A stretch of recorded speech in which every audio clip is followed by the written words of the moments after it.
Halo semuanya. Kembali lagi dengan Sarjana Gagal. Kali ini Sarjana Gagal akan membahas tentang pusaka zaman dahulu yaitu keris, tapi sebelum kita bahas, jangan lupa bantu channel ini supaya berkembang dengan cara like, komen, share dan subscribe. Keris merupakan senjata tajam golongan belati yang memiliki ragam fungsi budaya yang dikenal di kawasan Nusantara bagian barat dan tengah. Bentuknya khas dan mudah dibedakan dari senjata tajam lainnya karena tidak simetris di bagian pangkal yang melebar. Seringkali bilahnya berkelok-kelok, dan banyak di antaranya memiliki pamor, damasin, yaitu terlihat serat-serat lapisan logam cerah pada helai bilah. Pada masa lalu keris berfungsi sebagai senjata dalam duel atau peperangan, sekaligus sebagai benda pelengkap sesajian. Pada penggunaan masa kini, keris lebih merupakan benda aksesori, ageman, dalam berbusana, memiliki sejumlah simbol budaya, atau menjadi benda koleksi yang dinilai dari segi estetikanya. Keris telah terdaftar dan diakui oleh UNESCO sebagai warisan budaya dunia non-bendawi manusia yang berasal dari Indonesia sejak 2005. Dari abad ke-15, salah satu relief di Candi Sukuhyang merupakan tempat pemujaan dari masa akhir Majapahit. Dengan gamblang menunjukkan seorang empu tengah membuat keris. Relief ini pada sebelah kiri menggambarkan Bima sebagai personifikasi empu tengah menempa besi, Ganesha di tengah, dan Arjuna tengah memompa tabung peniup udara untuk tungku pembakaran. Dinding di belakang empu menampilkan berbagai benda logam hasil tempaan, termasuk keris. Asal-usul keris belum sepenuhnya terjelaskan karena tidak ada sumber tertulis yang deskriptif mengenainya dari masa sebelum abad ke-15.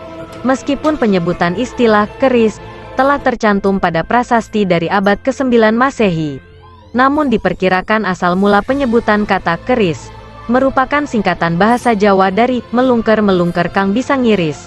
Dalam bahasa Jawa berarti kata sinengker, karana, dan aris. Sinengker atau sengkeran mempunyai arti kurungan, karana mempunyai arti jalaran, dan aris mempunyai arti tanpa suloyo. Kajian ilmiah perkembangan bentuk keris kebanyakan didasarkan pada analisis figur di relief candi atau patung.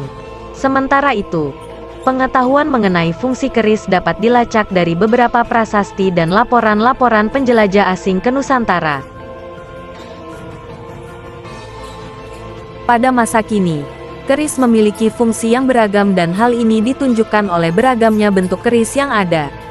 Keris sebagai elemen persembahan sebagaimana dinyatakan oleh prasasti-prasasti dari milenium pertama menunjukkan keris sebagai bagian dari persembahan. Pada masa kini, keris juga masih menjadi bagian dari sesajian. Lebih jauh, keris juga digunakan dalam ritual upacara mistik atau paranormal.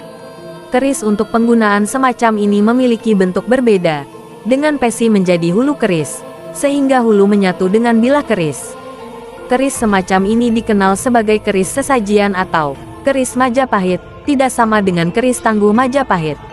Pemaparan-pemaparan asing menunjukkan fungsi keris sebagai senjata di kalangan awam Majapahit. Keris sebagai senjata memiliki bilah yang kokoh, keras, tetapi ringan. Berbagai legenda dari periode Demak Mataram mengenal beberapa keris senjata yang terkenal, misalnya keris Naga Sasra Sabukinten. Logam dasar yang digunakan dalam pembuatan keris ada dua macam logam adalah logam besi dan logam pamor. Sedangkan pesi keris terbuat dari baja. Untuk membuatnya ringan para empu selalu memadukan bahan dasar ini dengan logam lain. Keris masa kini, nem-neman, dibuat sejak abad ke-20. Biasanya memakai logam pamor nikel. Keris masa lalu, keris kuna, yang baik memiliki logam pamor dari batu meteorit yang diketahui memiliki kandungan titanium yang tinggi.